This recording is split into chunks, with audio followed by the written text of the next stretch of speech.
Hi കൂട്ടുകാരെ, പുതിയൊരു വീഡിയോയിലേക്ക് എല്ലാവർക്കും സ്വാഗതം. അങ്ങനെ ആദിലിനെ കണ്ട ഇവർ ഇറങ്ങി വരികയാണ് കേട്ടോ. എന്നിട്ട് നിങ്ങൾ ആരാ എന്നൊക്കെ ചോദിക്കുന്നുണ്ട്. ആ സമയം ദയാണ് കേട്ടോ അതിന് വിടുക്ക് കാണിക്കുന്നത്. ഞാൻ മാഷിനെ കാണാൻ വേണ്ടി വന്നതാണ്. മാഷിനെ കാണാനെന്ന് പറയുമ്പോൾ നിങ്ങൾ ആരാ, ഇതാരാ, ദയ, ഇത് മാഷിൻ്റെ മകളായിരിക്കില്ലേ? എൻ്റെ പേര് ദയ, ഞാൻ മാഷിൻ്റെ മകളാണെന്നൊക്കെ പറഞ്ഞ് ഇതെൻ്റെ ഭർത്താവാണെന്നൊക്കെ പറഞ്ഞ് പരിചയപ്പെടുത്തുകയാണ് കേട്ടോ. അല്ല, നിങ്ങൾ ആരാന്ന് മനസ്സിലായില്ലല്ലോ. അപ്പോൾ ഞാൻ ആദിത്യനാണെന്ന് പറയാം കേട്ടോ. അത് കേൾക്കുന്ന ദയ പറയണ, അല്ല രഘുവേട്ടൻ്റെ പരിപാടിയുടെ അന്ന് വരാമെന്ന് പറഞ്ഞിരുന്ന ആളാണോ? അപ്പോൾ ആദിത്യന് ഏകദേശം കാര്യങ്ങൾ മനസ്സിലായിട്ടോ. അങ്ങനെ ആദിൽ നുണ പറയാണ്, ആദിത്യനാണെന്ന് പറഞ്ഞ് പരിചയപ്പെടുത്തുന്നത്. എന്നിട്ട് പറയണേ, ഞാൻ ആ ഫംഗ്ഷന് വന്നു, അപ്പോൾ നിങ്ങളെ കണ്ടില്ലല്ലോ, അച്ഛൻ കാത്തിരുന്നിരുന്നല്ലോ നിങ്ങളെ എന്നൊക്കെ അങ്ങനെ പറയുമ്പോൾ ഉടനെ തന്നെ പറയണേ, എനിക്ക് മാഷിനെ കാണാൻ പറ്റിയില്ല, അതുകൊണ്ട് ഇന്നലെ ഞാൻ മാഷിനെ വിളിച്ചിരുന്നു, ഇന്നും ഇങ്ങോട്ടേക്ക് വരാൻ പറഞ്ഞു. അല്ല, മാഷ് ഇവിടെ ബാഗിൽ പോയിരിക്കുകയാണ്. അങ്ങനെയൊക്കെയാണോ എന്ന് പറഞ്ഞിട്ട് അകത്ത് കയറുക പറയുമ്പോൾ ഇല്ല, വണ്ടിയിലിരിക്കുകയാണ്. അല്ല, നിങ്ങൾക്ക് എന്തോ ഒരു അസുഖമുള്ളതുപോലെ തോന്നുന്നു, ചെറിയൊരു ആക്സിഡൻറ്റ് സംഭവിച്ചാൽ എന്നൊക്കെ പറഞ്ഞ് പെട്ടെന്ന് ഒഴിഞ്ഞു മാറ്റുകയാണ് കേട്ടോ. അങ്ങനെ ആദ്യത്തെ വണ്ടിയിൽ പോയിരിക്കുകയാണ്. പിന്നീട് കാണിക്കുന്നത് സച്ചിയും കുടുംബത്തെയാണ്. സച്ചിയും സാവിത്രി ഇങ്ങനെ ഇരുന്ന് സംസാരിക്കുകയാണ്. അങ്ങനെ ഓൺലൈനിലായിട്ട് തൻ്റെ 2 മക്കളെയും കല്യാണത്തിൻ്റെ ആ ഫോട്ടോ ഇട്ട് കൊടുക്കുകയാണ്. അപ്പോൾ അതിൽ മന്ദാകിനിയുടെ മകനുണ്ടല്ലോ, അവൻ്റെ ഒരു ഫോട്ടോ കാണുകയാണ് കേട്ടോ. അപ്പോൾ ഉടൻ തന്നെ സാവിത്രിയോട് പറയാണ്, എടി മന്ദാകിനിയുടെ മകനെ ഫോട്ടോ ഇട്ടിട്ടുണ്ട്, അവൻ്റെ വിവാഹം ഇതുവരെ ശരിയായിട്ടില്ല എന്ന് തോന്നുന്നു. അപ്പോൾ ഇത് കേട്ട ഉടൻ തന്നെ സാവിത്രി പറയണേ, എന്താ അവൻ്റെ വിവാഹം ശരിയാവാത്തത്, അവന് ജാതകദോഷം ഉള്ളത് കൊണ്ടാണ് തോന്നുന്നു, നമ്മുടെ ഹിന്ദുവിൻ്റെ പോലെ എന്ന് തോന്നുന്നു എന്ന് പറയട്ടെ. അപ്പോൾ ഈ സമയം സച്ചി പറയണേ, മന്ദാകിനി ഇവിടെ ഒരുപാട് പ്രാവശ്യം നമ്മുടെ മകളെ കല്യാണം കഴിക്കണമെന്ന് പറഞ്ഞിട്ട് വന്നിരുന്നു, പക്ഷെ നമ്മളതിന് ഒരു താല്പര്യം കൊടുത്തില്ല. എൻ്റെ സച്ചിയേട്ടാ, എനിക്കും ഇപ്പോൾ തോന്നുന്നു അവനെപ്പോലെ നല്ലൊരു പയ്യനെ തന്നെ മന്ദാകിനിക്ക് കൊടുക്കായിരുന്നു. മന്ദാകിനിയുടെ മകനെ കൊണ്ട് കല്യാണം കഴിപ്പിക്കായിരുന്നു, അത് നല്ലതായിരുന്നു എന്നൊക്കെ പറയുമ്പോൾ സംഭവം മന്ദാകിനി വലിയ വലിയ വാക്കുകൾ പറയും. മന്ദാകിനി കാരണമാണ് അവൻ്റെ വിവാഹം നടക്കാത്ത, അല്ലാത്ത പ്രശ്നങ്ങളൊന്നും അവനില്ല. മന്ദാകിനിക്ക് ഏത് പെണ്ണിനെ കണ്ടാലും പറ്റില്ല, പക്ഷെ നമ്മുടെ മകളെ അവൾക്ക് ഇഷ്ടമായിരുന്നു. അപ്പോൾ എന്നാൽ നമുക്ക് അത് ആലോചിച്ചാൽ അതല്ലേ ഇന്ദുവിന് ഏറ്റവും നല്ലതെന്ന് പറഞ്ഞ ഉടനെ തന്നെ പറയണം, അത് വേണ്ട, ഇന്ദുവിന് അത് വേണ്ട. കാരണം ഇന്ദുവിന് അത് ആലോചിക്കാൻ ചെന്നാൽ അവർ പറയും, ഒരു പയ്യന്മാരെ വരാത്തത് കൊണ്ടാണ് ഇപ്പോൾ എൻ്റെ മകനെ വിളിച്ചതെന്നുള്ള ആ പറച്ചിലാവും. അത് വേണ്ട, നമുക്ക് ആരെങ്കിലും വരുമെന്ന് നോക്കാം, എന്നിട്ടും കിട്ടിയില്ലെങ്കിൽ പിന്നീട് ആവാം. ഇനി അതല്ലെങ്കിൽ ഗോകുലിനോടൊന്ന് സംസാരിക്കട്ടെ, ഗോകുൽ വരട്ടെ, എന്നിട്ടാവാം എന്നൊക്കെ പറയട്ടോ. അപ്പോൾ ഇന്ദു അങ്ങോട്ടേക്ക് കടന്നു വരികയാണ്. അപ്പോൾ ഇതിന് മുന്നേ സാവിത്രി പറയുന്നുണ്ട്, ഞാൻ മോളോട് സംസാരിച്ചോളാം, ഞാൻ അടിച്ചിട്ടാണെങ്കിലും വഴക്ക് പറഞ്ഞിട്ടാണെങ്കിലും അവൾ ആ വിവാഹത്തിന് സമ്മതം ഞാൻ ഉണ്ടാക്കിയെടുത്തോളാം, ഞാനാകുമ്പോൾ പ്രശ്നം ഉണ്ടാവില്ല എന്നൊക്കെ പറയുമ്പോൾ അത് വേണ്ട, തിരക്ക് പിടിക്കേണ്ട, നീ എന്തായാലും ഗോകുൽ വരട്ടെ എന്ന് പറയട്ടോ. അപ്പോഴാണ് ഇന്ദു അങ്ങോട്ടേക്ക് കടന്നു വന്നിട്ട്, അല്ല നിങ്ങളെന്താ രണ്ടുപേരും പറയുന്നത്, അതെ എൻ്റെ ഏട്ടൻ്റെ കല്യാണക്കാര് അത് ഓൺലൈനായി ഇട്ടിരിക്കുകയാണ്, എന്തായാലും പെട്ടെന്ന് എൻ്റെ ഏട്ടൻ്റെ കല്യാണം കഴിപ്പിക്കണമല്ലോ. അത് കേട്ടോടെ തന്നെ എന്ത് വേണം നാത്തുമ്പോരെ അടിച്ചിട്ട് ഞാൻ ഇവിടുന്ന് പോകാൻ എന്ന് എന്ത് തിരിച്ചും പറയാൻ കേട്ടോ. അപ്പോൾ ഒരു ചിരിക്കുകയാണ്. എന്നിട്ട് ഏട്ടൻ എവിടെയെന്ന് ചോദിക്കുമ്പോൾ ഏട്ടൻ ഒപ്പിടാൻ വേണ്ടി പോലീസ് സ്റ്റേഷനിൽ പോയിരിക്കുകയാണ്. എന്തായാലും ജാമ്യത്തിൽ ഇറങ്ങി എങ്ങനെ ഒരു കടമ്പ ചെയ്യാനുണ്ടല്ലോ, അത് അവന് ചെയ്തിരിക്കുന്നു എന്ന് പറയാൻ കേട്ടോ.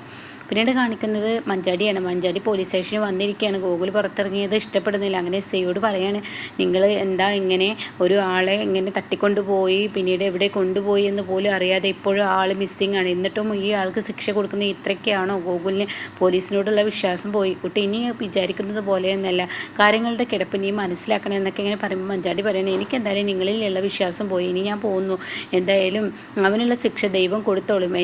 എൻ്റെ കോടതിയിൽ, അതായത് ഞാൻ മനസ്സുകൊണ്ട് പ്രാഗും അവനെ, ഒരിക്കലും അവന് നേരാവില്ല എന്നൊക്കെ പറയുമ്പോൾ ഗോകുൽ ഇപ്പുറത്ത് വന്നിട്ടുണ്ട് കേട്ടോ. ഗോകുൽ ഒപ്പിടാൻ വന്നിരിക്കുക. അവിടെ CI സാറിനെ കണ്ടിട്ട് പോയിക്കോളൂ എന്ന് പറയാൻ കേട്ടോ. അപ്പോൾ ഗോകുൽ ഈ മഞ്ചാടി പറയുന്ന വാക്കുകളെല്ലാം കേൾക്കാണ്. അങ്ങനെ മഞ്ചാടി പുറത്ത് കൊടുക്കുമ്പോൾ മഞ്ചാടി ഈ പറഞ്ഞ വാക്ക് കേൾക്കുമ്പോൾ ഗോകുൽ ഇങ്ങനെ നിൽക്കണം കേട്ടോ. പിന്നീട് ഗോകുലൊന്നും മിണ്ടില്ല. അങ്ങനെ സിയുടെ അടുത്ത് പോയിട്ട് ഒപ്പിടൊക്കെ ചെയ്യുകയാണ്. പിന്നീട് പുറത്ത് വരികയാണ് ഗോകുൽ. അപ്പോൾ മഞ്ചാടി ഓട്ടോക്ക് കാത്ത് നിൽക്കുന്നുണ്ട് കേട്ടോ. അപ്പോൾ ഉടനെ തന്നെ മഞ്ചാടിയുടെ മുന്നിലോട്ട് വരികയാണ്. അപ്പോൾ മഞ്ചാടിക്കാണെങ്കിൽ ഗോകുലിനോട് സംസാരിക്കണം എന്ന് ആഗ്രഹമുണ്ട്. അങ്ങനെ മഞ്ചാടിയോട് ഗോകുൽ ചോദിക്കാൻ, നിനക്ക് എന്നെ കാണുമ്പോൾ സംസാരിക്കണം എന്നുള്ള ഒരു ആഗ്രഹം കൊണ്ടാണ് ഞാൻ എൻ്റെ മുന്നിലോട്ട് വന്നത്, നിനക്ക് എന്തെങ്കിലും എന്നോട് ചോദിക്കാനുണ്ടോ മഞ്ചാടി? അപ്പോൾ മഞ്ചാടി ചോദിക്കുകയാണ്, നീ എന്തിനാ അങ്ങനെയൊക്കെ ചെയ്ത് കൂട്ടിയത്, എൻ്റെ ജീവരാജ് എവിടെയെന്ന് ചോദിക്കുകയാണ്. അത് കേട്ട ഉടനെ ഞാൻ ആർക്കോ വേണ്ടി എന്തിനോ വേണ്ടി ജീവരാജിനെ തട്ടി ഇവിടെ നിന്ന് നാട് കടത്തി എന്നും പറഞ്ഞിട്ട് ഞാൻ പോലീസിന് മുന്നിൽ കീഴടങ്ങി ഇന്ന് ഞാൻ ജാമ്യം പോലും വേണ്ടെന്ന് വെച്ച് ഇത്രയും കാലം ശിക്ഷ അനുഭവിച്ചത്, അത് ആർക്ക് വേണ്ടിയെന്ന് എനിക്കറിയില്ല. ഇതെന്താ നീ അങ്ങനെ പറയുന്നത്, ആർക്ക് വേണ്ടിയെന്ന് നിനക്കറിയില്ലേ? എല്ലാം തുരുത്തിൽ നിന്ന് വന്നിരിക്കുന്ന ആഷിഫ് ഉണ്ടല്ലോ, ആഷിഫിനെ നിനക്കറിയില്ല. ആഷിഫ് ഇന്ന് എവിടെയെന്ന് നിനക്കറിയോ? ബാംഗ്ലൂരിലുള്ള നാർക്കോ ടെസ്റ്റിൻ്റെ കീഴിൽ അവന് ഇന്നിപ്പോൾ പോലീസിൻ്റെ പിടിയിലാണ് എന്നുള്ള ആ ഒരു സത്യം പറയാനിട്ടാ. എന്തിനാണെന്നറിയോ? അവന് മയക്കുമരുന്നിൻ്റെ അഡിക്റ്റാണ് അവന്, അതുപോലെ ജീവരാജ്, ഇവരെയൊക്കെ കണ്ണിന് എനിക്കറിയില്ല. അത് കേട്ട ഉടനെ എന്താ നീ പറഞ്ഞു വരുന്നത്? അതെ മഞ്ചാടി, നീ വിചാരിക്കുന്നത് പോലെയല്ല. ജീവരാജ് നിന്നെ കല്യാണം കഴിച്ചതിന് ശേഷം ഈ പറയുന്ന ആഷിപ്പും ഈ പറയുന്ന ജീവരാജും നിന്നെ കൊണ്ടുപോയി ബാംഗ്ലൂരിൽ ആക്കാം എന്നൊക്കെയായിരുന്നു അവരുടെ പ്രതീക്ഷ. പക്ഷേ ആ കണക്ക് കൂട്ടലുകൾ ഞാനായിട്ട് തെറ്റിച്ചു. അതിനാണ് ഞാൻ അവനെ നാട് കടത്താൻ നോക്കിയത്. അപ്പോൾ നാട് കടക്കാൻ അവന് ഇഷ്ടം ബാംഗ്ലൂരിലായിരുന്നു. പക്ഷേ അവർ ഇതിലേക്ക് എത്തിക്കുമെന്ന് ഞാൻ ഒരിക്കലും പ്രതീക്ഷിച്ചില്ല എന്നൊക്കെ പറയുമ്പോൾ മഞ്ചാടിക്ക് ഒരു പേടി ഉൾഭയമൊക്കെ വന്നു കേട്ടോ. അപ്പോൾ മഞ്ചാടി പറയണേ ഒരിക്കലും ജീവരാജ് അങ്ങനെ ചെയ്യില്ല. കാരണം ജീവരാജ് ചെയ്യാത്ത അവനൊരു റാങ്ക് ഹോൾഡറാണ്. അതുകൊണ്ട് തന്നെ അവന് റാങ്ക് ലിസ്റ്റിൽ കിടക്കുന്ന അവൻ എന്തിന് ഈ ഒരു മയക്ക് ഫീൽഡിലോട്ട് പോകണം. അപ്പോൾ അത് കേട്ട ഉടനെ തന്നെ നിനക്കറിയാഞ്ഞിട്ടാണ് ഡോക്ടർ, കളക്ടർ, അതുപോലെ തന്നെ എഞ്ചിനീയേഴ്സ്, ഇവരുടെയൊക്കെ മക്കൾ, ഇവരൊക്കെ ഇതന്നെയാണ് ഇന്ന് ചെയ്തുകൊണ്ടിരിക്കുന്നത്. അതിൻ്റെ കണ്ണിനിയും ഒന്ന് അന്വേഷിക്കുന്നത് നല്ലതാണ്. പിന്നെ ഈ ജീവരാജ് ഒന്നും ചെയ്യാത്തവനൊന്നല്ല. ജീവരാജ് ഏത് വഴിയിലൂടെയാണ് ആരെ കൂടെ നടന്നിരുന്നത്? മയക്കുമരുന്ന് യൂസ് ചെയ്തിട്ടില്ല, മയക്കുമരുന്ന് ഉപയോഗിച്ചിട്ടില്ല എന്നൊക്കെ ഒരു തോന്നൽ നീണ്ടിലുണ്ടെങ്കിൽ അത് വെറുതെയാണ്. ജീവരാജ് അവിടെയൊക്കെ എത്തി അങ്ങനെ പെട്ടെന്ന് അങ്ങ് ഒരാൾക്ക് അങ്ങ് ചെന്നിട്ട് ഈ കണ്ണിലോട്ട് ചേരാനൊന്നും പറ്റില്ല. ആദ്യം മുതലേ ഉള്ളവർക്ക് മാത്രമേ ഈ കണ്ണിലോട്ട് ചേരാൻ പറ്റുള്ളൂ. അതിനെ ആലോചിച്ചാൽ നിനക്ക് നന്ന്. എന്തായാലും ഞാൻ ഒരിക്കലും ആരോടും ഒരു തെറ്റും ചെയ്തിട്ടില്ല. ഞാൻ നിങ്ങളെയൊക്കെ രക്ഷിക്കാനാണ് നോക്കിയത്. നിൻ്റെ ജീവൻ ഞാൻ ആർക്കും ബലിയേടാവരുതെന്ന് കരുതിയിട്ട് ഞാൻ ഇതൊക്കെ ചെയ്തു പോയി. അവനെ ഈ നാട്ടിൽ നിന്ന് കടത്താൻ ശ്രമിച്ചു. അപ്പോൾ അവൻ ആഗ്രഹിച്ച ബാംഗ്ലൂരാണ്, പക്ഷെ പോയത് ഇങ്ങോട്ടാണ് എന്നൊക്കെ ഇങ്ങനെ പറയുന്നു കേട്ടോ. അപ്പോൾ ഈ സമയം ഇതൊക്കെ കേട്ട് മഞ്ചാടിക്കൊരു ഉൾഭയം വന്നു. അങ്ങനെ മഞ്ചാടിയോട് പറയണേ, എന്തായാലും നീ ഇഷ്ടപ്പെടുന്ന എൻ്റെ ജീവരാജ് പഴയ സ്റ്റേജിലോട്ട് തന്നെ നല്ലൊരു മനുഷ്യനായി വരട്ടെ എന്നാണ് എൻ്റെ ആഗ്രഹം. ഞാനും അതിന് പ്രാർത്ഥിക്കുന്നുണ്ട്. ദൈവം നിനക്കൊപ്പം നിൽക്കട്ടെ. എന്നിട്ട് പറയുന്നുണ്ട് മഞ്ചാടി, ഞാനൊരു വേറൊരു കാര്യം പറയാം. ഞാൻ ഈ പറയുന്ന കാര്യത്തെക്കുറിച്ച് നിനക്ക് സംശയം തോന്നിയേക്കാം. കാരണം നിനക്ക് എന്നിലാണല്ലോ ദേഷ്യം. നീ ഈ ജീവരാജും ആഷിഫുമായിട്ടുള്ള ഒരു കൂട്ടുകെട്ടും അവൻ്റെ ഓരോ കാര്യങ്ങളും ഒന്ന് ബാക്കിലോട്ട് നീ തന്നെ ഒറ്റയ്ക്കിരുന്ന് ചിന്തിച്ച് നോക്ക്.